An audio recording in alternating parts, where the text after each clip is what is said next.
연약함에서 강건함으로라는 제목으로 여러분과 함께 하나님 말씀 나누기를 원합니다. 여러분 잘 아시는 것처럼 저는 신학교에 가서 목사가 되기 이전에는 음악대학에서 성악을 공부했던 학생이었습니다. 제가 한국에서 공부하던 시절에 음악대학 학생들은 주말이 되면 굉장히 바쁩니다. 왜냐하면 아르바이트를 해야 되기 때문에 바빠요. 보통 음악대학 학생들이 주말에 하는 아르바이트는 뭘 것 같으세요? 다들 잘하시네요. 결혼식 축가 아르바이트를 합니다. 한국에서 여러분 지인들 결혼식에 이렇게 방문해 보시면, 참석해 보시면 식전에 바이올린 연주하고 첼로 연주하는 분들이 나와서 식전에 아름다운 곡들을 연주하고, 또 피아노 반주자가 있고, 또 축가는 성악하는 성악가가 나와서 하는 장면을 여러 번 보신 적 있으시죠? 이게 결혼을 하는 본인들이 악기를 하는 지인이 있고 피아노를 치는 지인이 있고 성악을 하는 지인이 있어서 만들어내는 그림이 아닙니다. 한국에는 보통 결혼식장이나 호텔들과 협업을 하는 웨딩 음악 업체들이 참 많습니다. 이런 업체들에서 매주 결혼식마다 신랑 신부에게 미리 오더를 받아서 업체 내에서 보유하고 있는 피아노 반주자, 현악기 연주자, 또 성악가들을 원하는 곳으로 조달시켜 주는 것이죠. 그럼 보통 이런 일들을 프로음악가나 기성 성악가들이 할 수 있겠습니까? 그러지 못하죠. 그러니까 이 웨딩 음악 업체들에서는 어떻게 일을 진행하냐면, 각 지역에 있는 음악대학에서 공부하고 있는 음대생들, 대학원생들의 명단을 미리 좀 보유하고 있다가 필요한 곳마다 이 명단에 있는 사람들을 보내주는 역할을 합니다. 한국의 결혼식장 얼마나 많습니까? 호텔도 얼마나 많고요. 그래서 주말이 되면 각 학교의 음대생들은 여기저기 축가 부르러 다니느라고 엄청 바쁩니다. 하루에 한 건만 부르는 게 아니라 두 팀도 부르고 세 팀도 부르러 다닙니다. 생판 처음 보는 사람 결혼식 가서 마음 다해 축가 부르고 축복해주고 돌아오는 것이지요. 하루는 제가 속해 있던 그 업체에서 연락이 왔는데, 어떤 연락이 왔냐면 장충동에 있는 자유센터 웨딩홀이라는 곳에 금요일 오후에 결혼식이 있다는 거예요. 솔로로 노래 부를 수 있는 성악가가 필요하답니다. 축가 한 곡 부르는데 30만 원 준대요. 여러분 30만 원은요 굉장히 당시에는 큰 돈이에요. 왜냐하면 보통 그 당시 축가 시세가 중창으로 가면 한 사람당 5만 원 받을 때입니다. 그런데 혼자 오라 그러고 30만 원 준다니까 얼마나 좋아요. 근데 알고 보니까 이렇게 많은 돈을 주는 데는 이유가 있더라고요. 결혼식이 금요일인데 시간이 2시래요. 여러분 세상 천지에 금요일 2시에 결혼하는 사람이 어디 있습니까?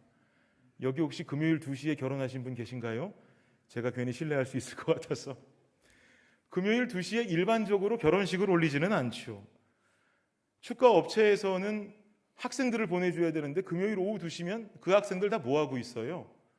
학교에서 수업 들어야죠. 그래 보낼 사람이 없는 거예요. 금액은 점점 올라가고 30만 원이라도 갈 수 있는 사람 한 사람을 찾는 겁니다.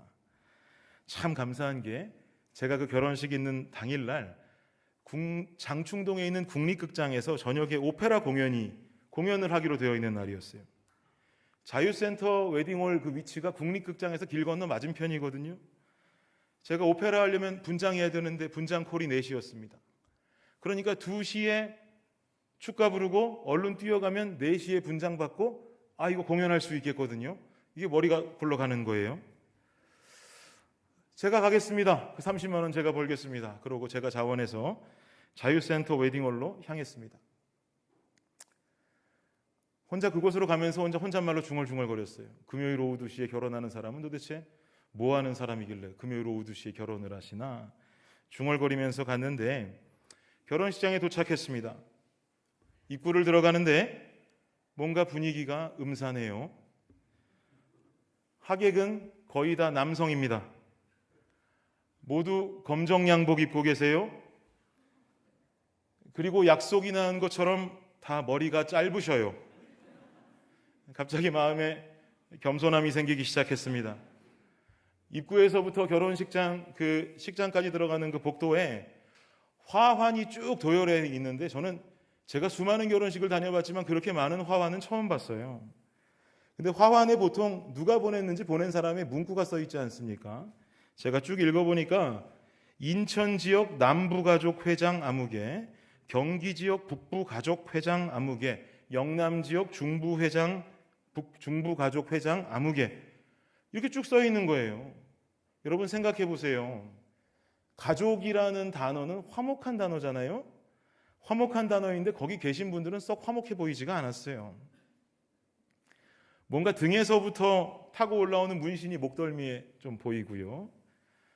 신기하게 말투는 모두 거칠지 않으신데 들으면 무서워요. 봤더니 우리 축가업체 실장이 미리 도착해 있길래 제가 그 축가업체 실장에게 다가가서 물었습니다. 귓속말로 손을 이렇게 대고 물었어요. 분위기 왜 이래요? 이렇게 물었더니 그 실장이 귓속말로 오는 거예요. 이게 뭔가 이상한 거잖아요. 떳떳하게 말할 수 없는 뭔가를 얘기하겠다는 의미 아닙니까? 귓속말로 저한테 그 실장님 오면서 말하기를 제 귀에다 대고 오늘 결혼식이 전국구 조폭 서울지역 행동대장이 신랑이래요. 여러분 보통 영화 같은 거 보면 조폭 두목이나 행동대장 결혼하면 어떤 사건 벌어집니까? 갑자기 막 다른 파에서 사시미 칼 들고 막 뛰어들어오고, 뭐 외국 영화 보면 막 총 들고 뛰쳐 들어오고 막 칼부림 나고 총소리 나고 막 그러지 않아요? 갑자기 무서워지기 시작했어요.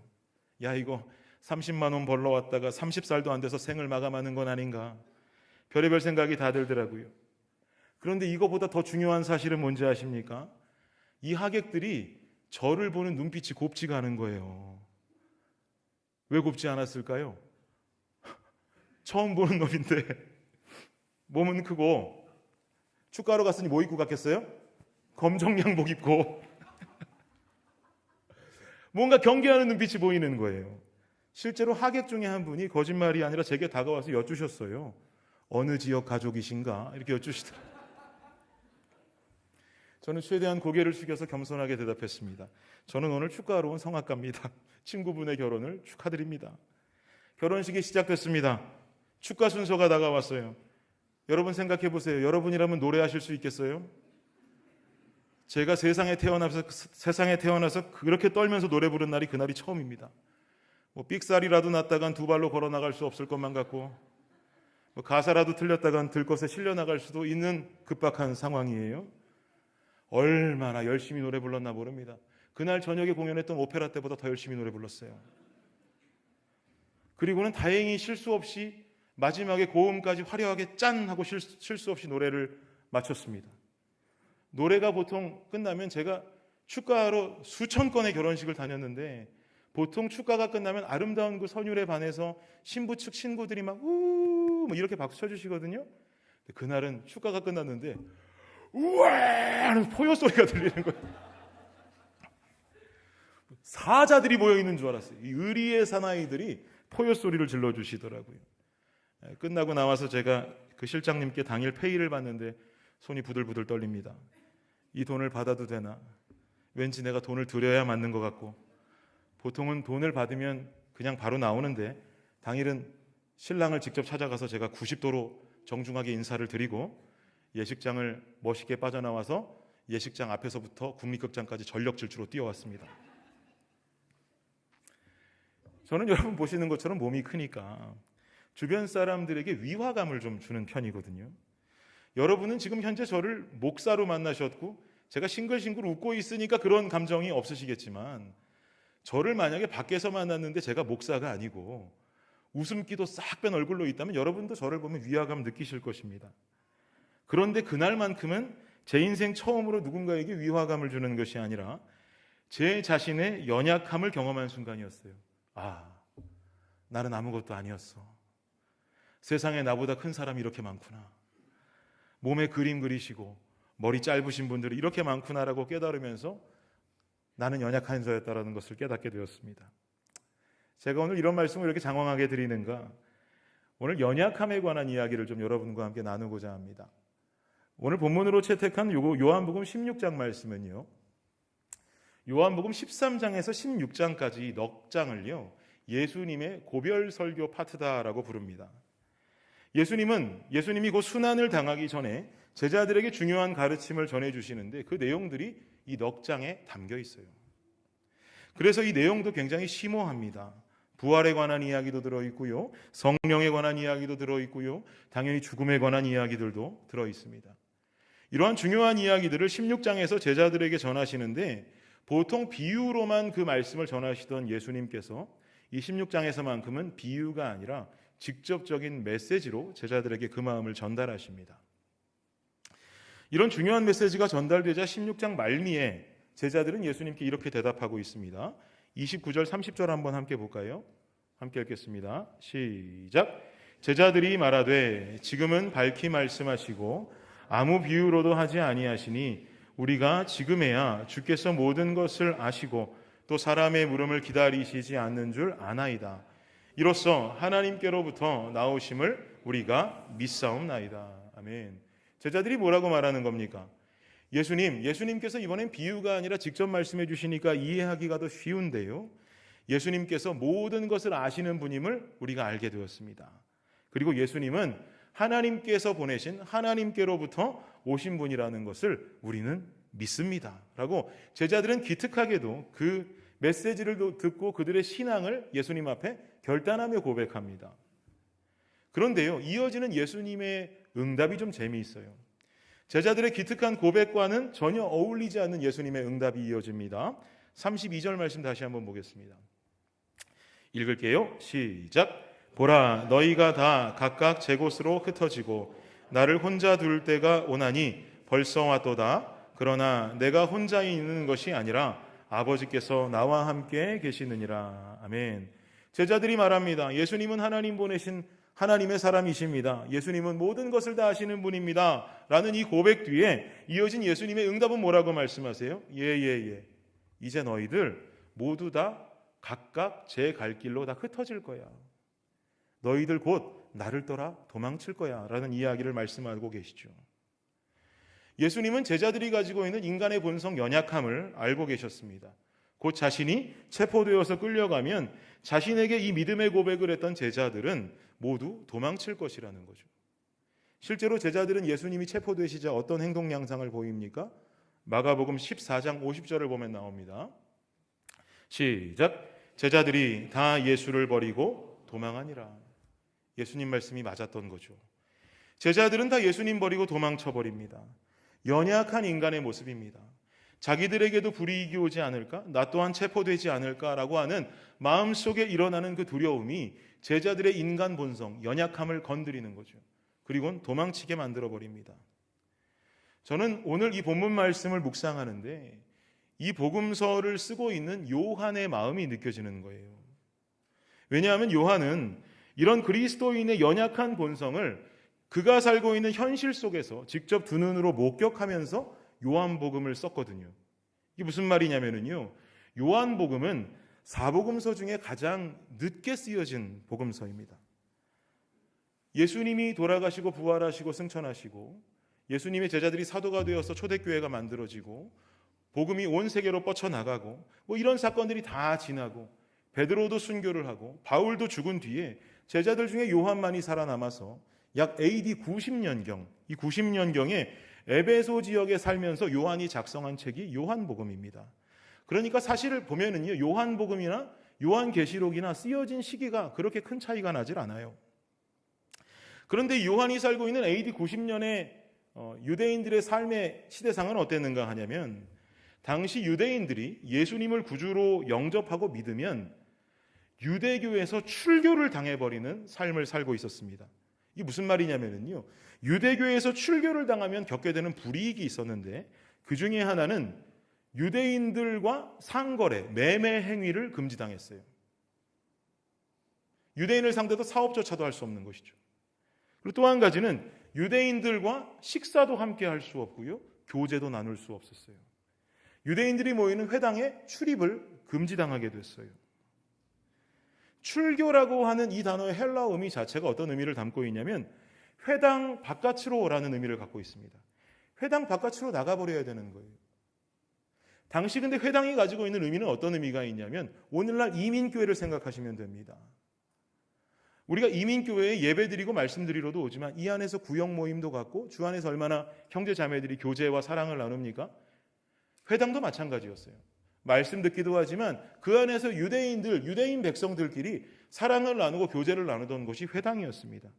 그러니까 출교라고 하는 것은 아예 유대인 한 사람을 사회생활을 할 수 없도록 매장시켜버리는 의미를 담고 있는 말입니다. 말만 유대교 출교이지 사실은 유대인에게 있어서는 사형선고와 별반 다를 바 없는 중징계인 거예요. 이런 중징계가 내려지니까 예수님을 믿는다고 고백을 했다가도 삶 때문에, 현실 때문에, 가족 때문에 어쩔 수 없이 다시 예수님을 버리고 떠나서 유대교로 돌아가는 자들이 속출하기 시작했어요. 또 반면에 이런 중징계가 있음에도 불구하고 끝까지 신앙의 절개를 지키겠다고 눈물을 흘리면서 은둔 생활을 하는 신자들도 꽤 있었습니다. 이런 연약한 시대, 연약한 상황을 살아가는 그리스도인들의 시대상을 두 눈으로 지켜보고 목격해왔던 게 바로 요한이었어요. 그런데 오늘 말씀 보니까 젊었던 시절에 예수님이 붙잡혀 가셨던 그날 연약한 인간의 마음으로 뿔뿔이 흩어져서 도망을 쳤던 제자들의 모습이 등장하더란 말이죠. 당시에 예수님이 체포되자 도망을 쳤던 그 제자들의 상황이 AD 90년 요한 자신이 살고 있는 현재라는 시간에 나타나고 있는 기본권을 박탈하니까 다시 예수님을 떠나서 유대교로 도망쳐버리고 있는 일부 그리스도인들의 연약한 모습과 별반 다르지 않은 것을 느끼게 되는 거예요. 그러니 이 부분을 지필하고 있는 요한의 마음이 어떻겠습니까? 지난날 자신의 젊었을 때 연약했던 자신의 모습, 다른 제자들의 모습들이 오늘을 살고 있는 그리스도인들의 모습과 오버랩이 되면서 마음속에 슬픔이 있지 않았겠습니까? 그렇다면 여러분, 이 시대적인 배경을 가지고 오늘을 살고 있는 우리에게로 돌아와 보자고요. 우리의 모습은 어떻습니까?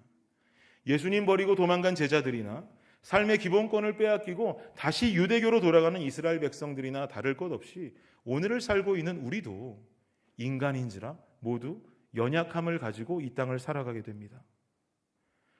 연약한 인간의 특징은 뭐냐면요, 하나님으로부터 도망치는 것입니다. 예수님 체포되니까 제자들은 예수님 떠나 도망갔습니다. 기본권 박탈하니까 유대교에서 예수교로 갔던 사람들이 다시 유대교로 예수님 떠나 도망가 버립니다.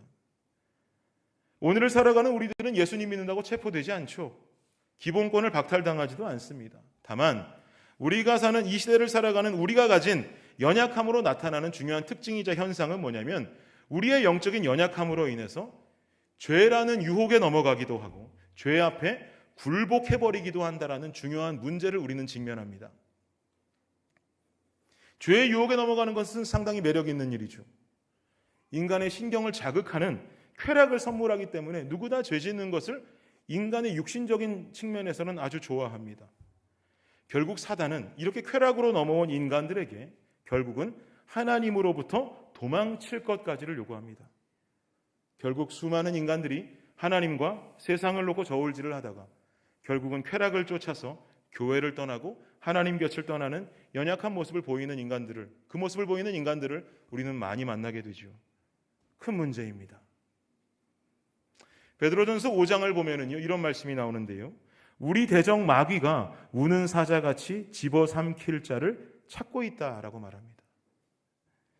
이것이 바로 우리가 살고 있는 현재 시대상입니다. 우리는 우리의 연약함을 당연시 여기면서 죄의 유혹에 넘어가고 죄 속에 빠지는 그 삶 속에서 벗어나야 할 줄 믿습니다. 연약함이 아닌 강건함으로 무장한 그리스도의 군사들이 되어야 할 줄 믿습니다.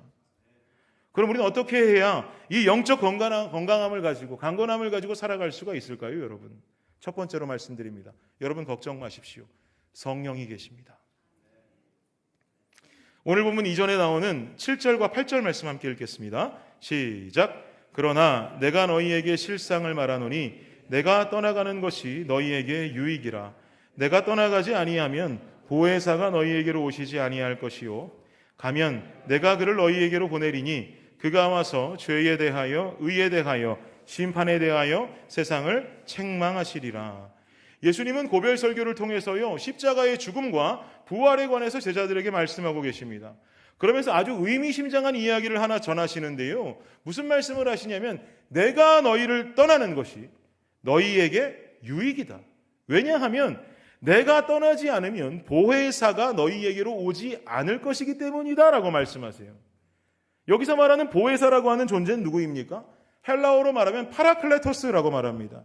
의미는요, 돕는 자, 조력자, 위로자라는 뜻을 가지고 있어요. 그러면서 우리는 이 단어를 한국말로 해석하기를 성령님이라고 말하죠.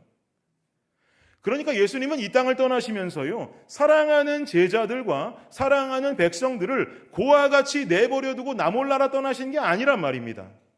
파라클레토스, 보혜사, 우리를 도울 자, 우리에게 조력할 자, 우리를 위로하실 그 성령을 보내주신다는 거예요. 그런데 우리를 돕기 위해서 보내시는 이 성령의 도우심, 성령의 조력을 우리는 사용하지 않고, 그것을 우리는 유념하지 않고 홀로 이 땅을 살아가면서 이 세상 속에서 독고다이로 혼자 살아가면서 영적으로 넘어지고 자빠지는 인생을 살고 있다면 여러분, 이것처럼 어리석은 인생은 없는 것입니다.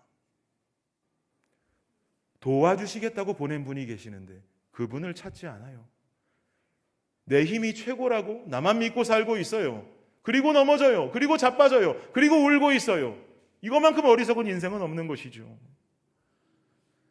제가 미국에 유학을 처음 왔을 때요, 너무 긴장되더라고요. 하루하루 사는 게 긴장이에요.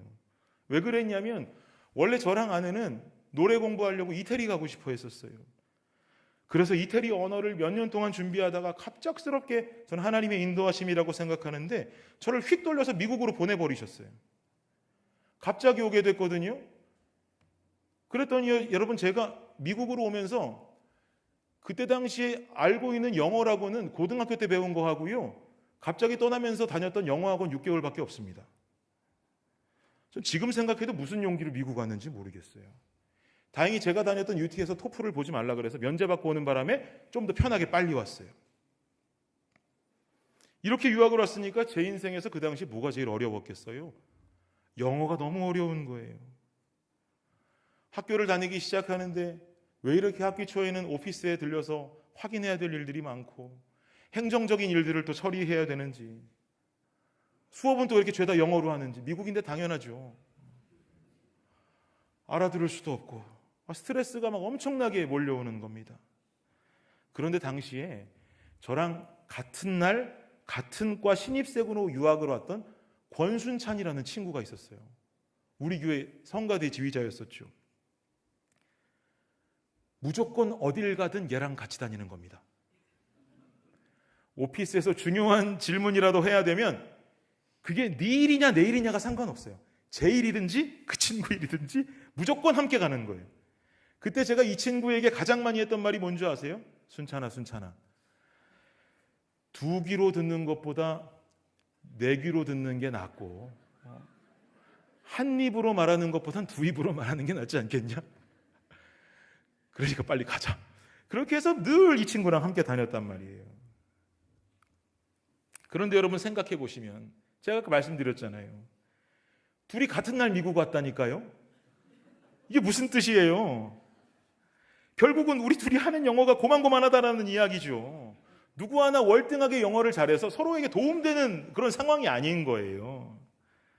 실제로 오피스에 들어가서 저희가 보통 이렇게 하는 작업의 순서가 어땠냐면, 오피스에 들어가서 미국 분을 만나서 듣습니다. 들으면 둘이 들어요. 문을 열고 나옵니다. 그럼 나와서 둘이 맞춰봅니다. 뭐 들었어? 그럼 그 친구가 말합니다. 형은 뭐 들었어? 그럼 저도 말합니다. 잘 또 끼워 맞추면 퍼즐이 잘 맞아요. 둘이 그렇게 의지했던 거죠. 그런데 어느 날 오피스에 갔는데 둘이 들었어요? 나왔어요? 확인했어요. 둘이 들은 얘기가 다른 거예요. 와, 이거 무지하게 당황스럽더라고요. 그래가지고 제가 말했습니다. 너 똑바로 들은 거 맞아? 그랬더니 걔가 하는 말이, 그 친구가 하는 말이, 형은 똑바로 들은 거 맞아요? 그러더라고요. 네가 맞네, 내가 맞네, 옥신각신하다가 결국은 시간이 흘러서 나중에 알고 보니까요, 둘 다 틀렸어요. 그 말이 아닌 거예요. 근데도 그렇게도 힘이 돼요. 어딜 가든 같이 다녀요. 내 귀로 듣자고 서로 의지해요. 조력자가 되어주는 것이죠. 함께 있어주는 것만으로도 얼마나 큰 힘이 되는지 모릅니다. 여러분, 여쭐게요. 우리 하나님은 나랑 비등하신 존재입니까? 아니잖아요. 하나님이라는 존재는 나와 비등한 존재가 아니라 비교가 되지 않은 우월한 존재인 줄을 믿습니다. 하나님은 전능하신 하나님입니다. 그냥 귀 두 개로 듣는 것보다 네 개로 듣는 게 낫지 하고 위안 삼을 수 있는 존재가 하나님이 아니란 말이에요. 하나님 그런 존재면 못하러 하나님 믿습니까? 말씀 한 구절 보시겠습니다. 사사기 6장 12절 말씀 보겠습니다. 함께 읽겠습니다. 시작. 여호와의 사자가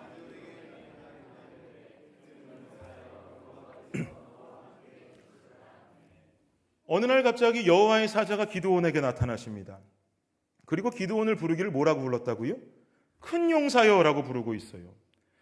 그런데 기드온이요, 여러분, 큰 용사라는 칭호를 들을 만한 인물이었냔 말이죠. 뒤 이어서 나오는 기드온의 모습을 보면은요, 기드온은 아직 큰 용사라고 부를 수 있을 만한 자격이 없는 사람이에요.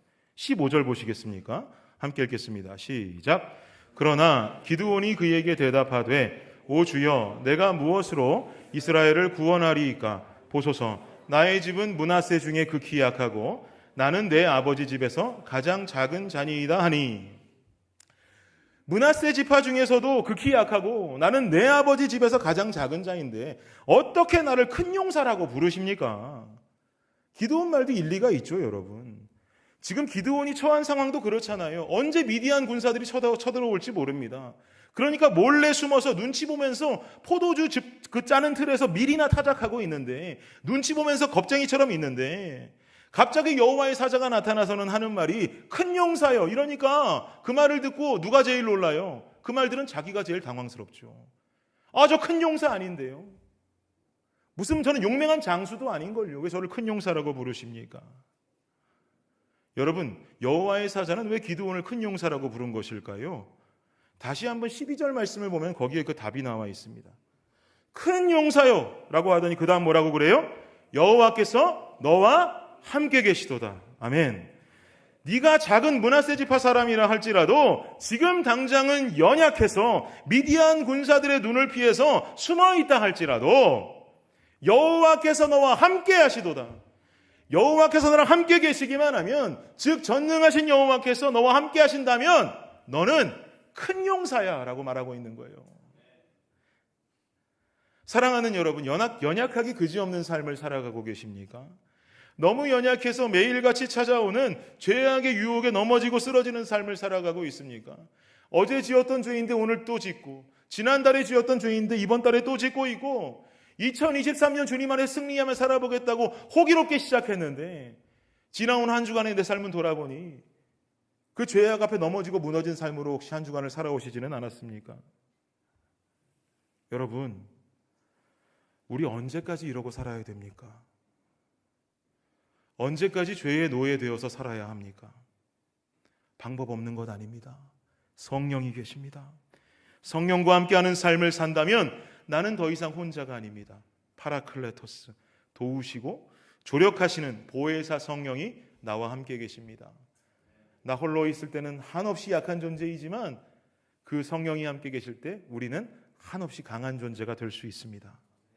연약한 삶 속에도 성령의 계심을 확신하심으로써 큰 용사로 일어날 수 있는 여러분이 되시기를 축복합니다. 그러면 어떻게 해야 성령의 도우심을 깨달으며 살 수 있을까? 두 번째로 말씀드립니다. 우리는 진리를 붙잡고 살아야 됩니다. 요한복음 16장 13절 말씀 함께 읽겠습니다. 시작. 그러나 진리의 성령이 오시면 그가 너희를 모든 진리 가운데로 인도하시리니 그가 스스로 말하지 않고 오직 들은 것을 말하며 장래일을 너희에게 알리시리라. 아멘. 우리가 지금 읽은 13절 말씀은요, 보혜사 성령이 할 수 있는 역할에 대해서 말씀하고 있는 구절입니다. 그런데 이 13절 말씀이 좀 장황하게 길게 쓰여져 있는데 사실은 이 안에 있는 동사들만 쏙 빼서 보면 성령이 어떤 역할을 하시는 분인지를 우리가 쉽게 알아차릴 수가 있습니다. 동사들이 어떤 동사가 나옵니까? 오시면 인도하시고 말하며 알리시리라. 이게 성령의 역할이에요. 오시면 인도하시고 말하며 알리시리라. 사랑하는 여러분, 성령이 어디 계신가요? 성령은 우리 안에 내주하고 계신 줄 믿습니다. 예수를 믿는 우리 모두는요, 내주하시는 성령님을 누리며 살아갑니다. 그렇다면 여러분께 질문하겠습니다. 성령이 이미 오신 것입니까? 오실 것입니까? 오셨어요. 그러면 지금 제가 말씀드린 동사 4개 중에 하나는 빠져야겠죠. 오시면 그건 지워도 됩니다. 사실 일이 뭐가 남았죠? 인도하시고 말해주시고 알게 해주시겠다. 우린 때론 성령을 오해합니다. 어려움을 당할 때 나타나셔서 적을 무찔러 주시고 유혹하는 악한 것들을 부셔주시고 마치 무슨 어벤져스에 나오는 히어로처럼 생각할 때가 있습니다. 내 앞에 있는 어려움들을 부셔주시지 않고 어려움들을 박살내주시지 않으면 성령의 역할을 하지 않은 것처럼 성령님을 원망하고 실망할 때가 있습니다. 그런데 여러분, 그거 아닙니다. 성령은 그런 역할을 하시는 분이 아닙니다. 성령의 역할은 히어로가 아닙니다. 인도하시고 말씀해 주시고 그 말씀을 알려주시고 깨닫게 해주시는 분이 성령님이세요. 이 역할을 진리를 통해 하십니다. 여러분, 진리가 무엇입니까? 진리는 하나님 말씀인 줄 믿습니다. 진리의 첫 번째 매력은요, 변하지 않는 것입니다. 두 번째 매력은요, 영원하다는 것입니다. 이 진리는 곧 하나님의 말씀입니다. 영원히 변하지 않는 하나님의 말씀으로 성령께서 나를 깨닫게 하시고 인도해 주신다라는 말씀이죠. 내게 말해 주신다는 거죠. 알려주신다라는 것입니다. 이것이 성령의 역할이에요. 이사야 40장 8절 9절 말씀 잘 아시는 말씀인데요, 함께 읽겠습니다. 시작. 풀은 마르고 꽃은 시드나 우리 하나님의 말씀은 영원히 서리라 하라. 아름다운 소식을 시온에 전하는 자여, 너는 높은 산에 오르라. 아름다운 소식을 예루살렘에 전하는 자여, 너는 힘써 소리를 높이라. 두려워하지 말고 소리를 높여 유다의 성읍들에게 이르기를 너희의 하나님을 보라 하라. 아멘. 유명한 말씀입니다. 이 말씀은 이사야 선지의 예언의 말씀입니다. 바벨론 포로 귀환과 구원에 관한 이야기를 선포하는 장면입니다. 사랑하는 여러분, 우리 삶에 있어서 죄의 포로가 되지 않고 죄에서 해방되어서 더 이상 연약함이 아닌 강건함으로 서 있을 수 있는 방법은 성령의 역할로 말미암아 풀은 마르고 꽃은 시드나 영원히 존재하시는 하나님의 말씀을 깨닫고 붙잡는 일인 줄을 믿습니다. 그러니까 우리가 살아가는 2023년도요, 아무리 자빠지고 넘어지고 연약해서 죄의 유혹에 넘어가고 쓰러지는 삶을 산다 할지라도 우리가 끝내 우리 손에서 놓지 말아야 할 것이 무엇이겠습니까? 하나님의 말씀인 줄 믿습니다. 성령이 역사하시는 방법이 말씀으로 인해서 내 안에 깨달음을 주시고 그 음성을 주신다라고 한다면 이게 성령이 일하시는 방법일진데, 말씀을 우리의 손에서 놔버리고 버려버리고 2023년아 내게로 와봐라, 내가 너를 거뜬하게 이겨주겠다라고 내 삶에 말씀조차 없으면서 떵떵거리고 있다면, 여러분, 뻥도 이런 뻥이 어디 있냔 말입니다.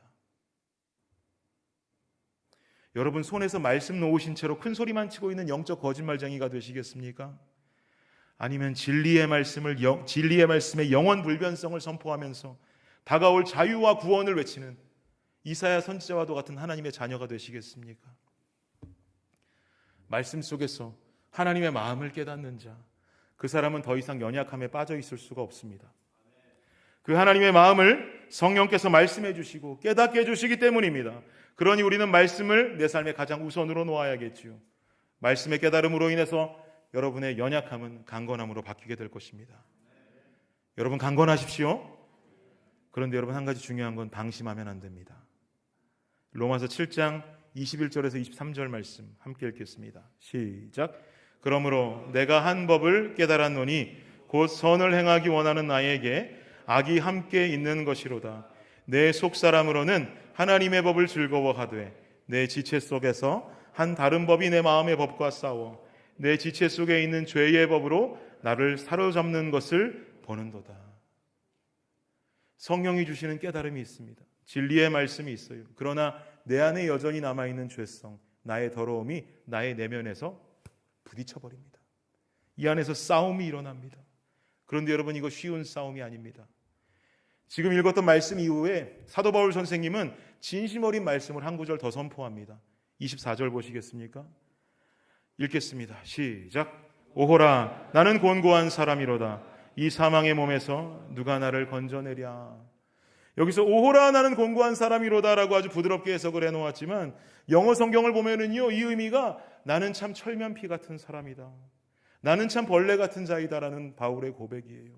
내 마음속에 싸우고 있는 선함과 악함이 너무나도 치열한 싸움이어서 이 안에서 내가 왔다 갔다 하는 나의 삶이 너무나도 한탄스럽다라고 하는 바울의 고백입니다. 바울조차도 힘든 싸움을 처절하게 해나갔던 것이죠. 여러분, 성령이 주시는 깨달음과 내 마음에 존재하는 악함이 부딪히는 이 싸움은 쉬운 싸움 아닙니다. 그렇다고 여러분, 2023년도를 시작하는 여러분의 삶 속에 절대로 이 싸움 포기하지 마시기 바랍니다.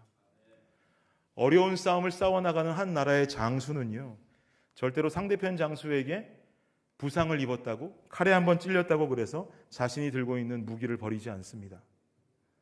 도리어 자신의 옷을 찢어서라도 그 천으로 내가 잡고 있는 칼과 손을 묶어버립니다. 무기를 더 꽉 쥐고 끝내 내가 이기겠다는 결연한 의지를 가지고 마지막 자기가 죽는 한이 있어도 끝내 싸워 이기는 것이죠. 이게 용맹한 장수입니다. 여러분, 내 마음 속에서 싸우는 선함과 악함의 그 치열한 싸움 속에서 절대로 무기를 버리지 마십시오. 우리의 무기는 말씀입니다. 진리의 말씀입니다. 방심하지 마십시오. 한눈 팔지 마십시오.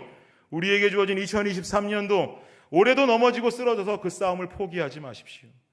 끝내 우리가 잡고 있는 그 말씀, 포기하고 싶은 순간이 온다 할지라도 내 옷을 찢어서라도 천으로 그 말씀을 내 손에 붙잡아 감더라도 끝내 악함과 말씀을 가지고 싸워낼 수 있는 거룩한 백성들이 되시기를 축복합니다. 악한 세상이 우리를 향해서 항복의 흰 수건을 던질지언정 우리는 절대로 쥐고 있는 말씀의 검을 놓지 않는 여러분의 삶이 되시기를 예수님 이름으로 축복합니다. 결론을 맺겠습니다. 지난 학기에 저희 집에 있는 아이들 1번, 2번, 3번, 첫째, 둘째, 셋째가요, 집 근처 동네에 있는 스케이트장을 다니기 시작했습니다. 롤러스케이트장이 아니라 이제 얼음판 아이스링크에서 타는 아이스 스케이팅을 배우기 시작했어요. 첫 번째 수업날 스케이트장에 도착했습니다. 스케이트를 빌리고 아이들에게 꽁꽁 스케이트를 잘 신겨주었습니다. 그리고 처음으로 스케이트를 신은 그 아이들을 아이스링크 얼음 위로 내보냈습니다. 아이들도요, 처음으로 스케이트 타고 아이스링크에 들어가 보는 첫 번째 경험을 하게 된 거예요. 얼마나 흥분하고 좋아하던지요. 근데 이 아이들 스케이트 신고 빙판에 처음 들어가자마자 어떤 사태가 벌어졌을까요? 들어가자마자 미끄러지고 자빠지고 쓰러지고 안 넘어지려고 하다 보니까 춤을 추고, 이건 춤추는 건지 스케이트를 타는 건지 분간이 안 될 정도로 난리가 났습니다. 그렇게 첫 주를 보냈습니다. 그러면서 아이들은 중요한 진리를 깨달았어요. 어떤 진리냐면 얼음은 미끄러운 것이다라는 첫 번째 진리였고, 두 번째 진리는 얼음 위에서 날이 달린 스케이트를 타는 건 정말 어려운 일이다라는 것을 깨닫게 됐습니다. 그 다음 주가 돼서 둘째 주 두 번째 수업으로 향했습니다. 또다시 링크로 들어갑니다. 둘째 주부터는 아이들이 그 세 명이 하나하나 각기 다른 모습을 보이더라고요. 첫 번째 딸 열매는 운동신경이 좋은 편이어서 그 링크 입구가 열리자마자 조심스럽게 발을 내디디면서 한두 걸음 가더니 금세 이내 적응을 해서 슝슝 빙판 위를 달리기 시작했습니다. 우리 둘째 아이 마음이는 어땠을까요? 얘는 조심성이 너무 심하거든요. 입구를 들어가자마자 입구 옆에 있는 링크의 펜스를 딱 붙잡더라고요. 펜스를 붙잡고 안 넘어지겠다 이거죠. 한 걸음 두 걸음 펜스를 붙잡고 걷습니다. 계속 붙잡고 걷다가 자신감이 생길 때 이걸 놓고 스케이트를 타기 시작했어요. 마지막 우리 집 셋째 유일한 아들인 드림이는 어떨까요? 얘는 아무런 작전이 없습니다. 작전도 없고 전략도 없어요. 링크 문이 열리자마자 전 얘 왜 그러는지 모르겠는데 갑자기 전략도 없이 작전도 없이 질주를 하기 시작하는 거예요. 그럼 탈 수 있습니까? 못하죠. 50번은 넘어지더라고요. 꽝꽝꽝꽝 난리가 났는데, 그러면서까지 얘가 뭘 하냐면 입구에서부터 갑자기 쫙 링크 끝에 있는 끝 펜스까지 막 질주하고 가는 거예요. 이해가 안 돼요. 왜 이해가 안 되냐면 얘는 기초반이라 수업이 입구 앞에 서 있거든요. 나 왜 거기까지 가는지 모르겠어요. 아픔을 겪으면서 50번을 넘어지고 끝내 거기까지 가요. 거기는 고급반 언니들이 수업합니다. 결국은 고급반 선생님이 드림이를 질질 끌고 이 반으로 데려다 줬어요. 셋째 주가 됐습니다. 수업을 갔어요. 1번 조심스럽게 출발합니다. 2번 펜스 잡고 나갑니다. 3번 어땠을까요? 또 질주하는 거예요. 전략이 없어요. 또 질주하고 자빠지고 넘어지고 40번 50번 넘어져가면서 펜스 끝까지 또 갑니다. 왜 가는지 도대체. 결국은 고급반 선생님한테 또 질질 끌려서 자기 반으로 보내줬습니다. 그 다음 주가 됐어요. 그 다음 주도 1번 조심스럽게 출발하고 2번 펜스 잡고 출발하고 얘는 또다시 질주합니다. 또 50번을 넘어져요. 마음속에 어떤 생각이 드는 줄 아세요? 그래도 한 5주 탔으면 저만큼 넘어지면 안 되는 거 아닌가, 이런 생각도 좀 들어요. 저희 아들 반 선생님이 저랑 아내를 불렀습니다. 불러더니 하는 말이, 다음 주부터 자전거 헬멧이라도 좋으니까 헬멧을 꼭 씌워보내라고. 네 아들 저러다 큰일 날 것 같다고. 왜 그러는지 자기도 이해가 안 간대요. 웃기기도 하고 답답하기도 하고 말이죠. 얼음이 미끄럽다는 걸 첫 주차에 알았으면 자기 누나들처럼 펜스를 잡고 가든지 조심스럽게 한 발짝 한 발짝 갈 일이지. 아니 왜 이렇게 전략도 없이 질주만 하나, 이 생각이 막 드는 거예요. 아니 저거 누굴 닮아 그런 거예요 도대체. 누굴 닮긴 누굴 닮아요. 정말 답답합니다. 여러분 생각해 보십시오. 예수님 잡히시던 그날이요, 제자들 예수님 예언대로 뿔뿔이 다 흩어져서 도망가기 시작했어요. 이거 예수님으로부터 이미 예언된 행동이었습니다. 그리고 시간이 흐르고 흘렀어요. AD 90년이 됐어요. 요한이 요한복음을 집필하던 그 시기는요, 예수님 믿으면 매매행위도 할 수도 없고 기본권이 박탈돼서 살아가던 때예요. 유대인들을 만날 수도 없고 식사도 할 수 없어요. 그러니까 다시 예수님에게서 도망가서 유대교로 떠나가 버립니다. 이런 일들이 생겼어요. 그런데요, 반면에 이런 어려운 시기 속에서, 이런 환난과 고난 속에서도 강건함으로 믿음을 지키고 신앙을 지켰던 그리스도인들과 요한이 있었다는 게 중요한 사실이에요. 이들만 있었습니까? 그 이전에는요, 베드로도 있었고요, 바울도 있었고요, 수많은 그리스도의 사도들이 있었어요. 복음 하나 전하는데 목숨을 아끼지 않고 땅끝까지 이르러 복음 전하겠나라고 목숨 아끼지 않고 나갔던 그 제자들이 있었습니다. 여러분 질문할까요? 예수님 잡히시던 그날 밤에 도망간 사람들하고 끝내 마지막 순간까지 복음 목숨 걸고 전한 자들이 다른 사람들인가요? 똑같은 사람들이에요. 도망갔던 그 제자들이 결국은 예수님 복음 목숨 걸고 전하는 사도들의 삶을 살게 된 것입니다. 어떻게 똑같은 인물들 사이에서 이런 일이 일어날 수 있죠? 십자가와 그들이 살았던 초대교회 사이에는 어떤 일이 있었습니까? 간단합니다. 부활하신 예수님 목격했고요, 오순절날 임한 성령 강림 사건을 뜨겁게 체험했습니다. 초대교회에 임하고 복음 전도 여행 떠났던 그 제자들이 하는 그 헌신과 사역 속에서 성령의 역사하심을 경험한 것입니다. 이것이 도망갔던 제자들을 목숨 걸고 복음 전하는 복음 전도자로 바꾸어 놓았어요. 예수님의 제자들이 예수님 체포 후에 다 뿔뿔이 흩어져서 도망가는 인생으로 그 인생을 마무리했다면 이것처럼 비참하고 불쌍한 인생이 어디 있을까요?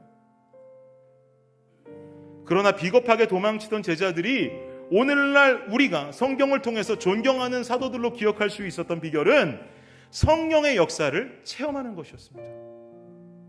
우리도 연약한 인간들이에요. 언제든지 죄의 유혹에 빠질 수 있고 넘어질 수 있는 나약한 자들입니다.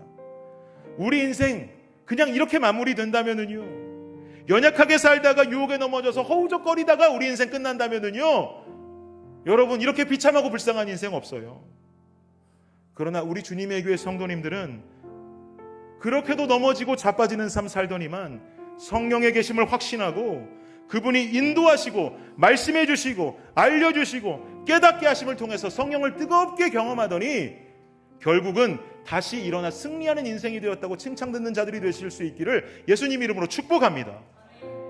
제 아무리 세상이 악하고 제 아무리 세상이 더러워도 올 테면 와보라고 하십시오. 우리 준비 다 됐습니다. 우리 빙판 미끄러운 거 다 알고 있잖아요. 세상 더러운 거 다 알고 있잖아요. 제 아들 녀석처럼 아무런 전략도 없이 넘어지고 자빠지는 이 일이 되풀이되지 않을 것입니다. 성령 붙잡고요, 악하고 더러운 세상 속에 거룩을 지켜내는 그리스도인으로 분명히 서 있을 수 있습니다. 두려워하지 마십시오. 우리 혼자 아니에요. 파라클레토스, 돕는 자, 조력자를 주셨습니다. 그 성령께서 우리를 고와 같이 내버려 두지 않으십니다. 사랑하는 성도 여러분, 이왕 주님 믿을 거 죄의 유혹에 넘어지고 자빠져서 질질 짜며 사는 그리스도인으로 살지 마시기 바랍니다. 이왕 주님 믿을 거 성령의 충만케 하심을 통해서 우는 사자와 같이 두루다니며 삼킬 자를 찾는 그 사단의 날카로운 이빨을 뽑아버리고 그 입을 찢어버리는 삼손과 같은 힘을 가진 영적인 용사가 되시기를 예수님의 이름으로 축복합니다. 이런 삶을 살아가는 우리는요, 악한 세상 속에, 환난과 고난 속에 끝내 믿음을 지키고 비록 세상에서는 무명하지만 주님 보시기에는 유명한 성도로 서 있을 수 있게 될 것입니다. 그 한 사람의 성도가 되시는 우리 모두가 되기를 예수님 이름으로 축복합니다. 이 시간 우리 마지막 찬양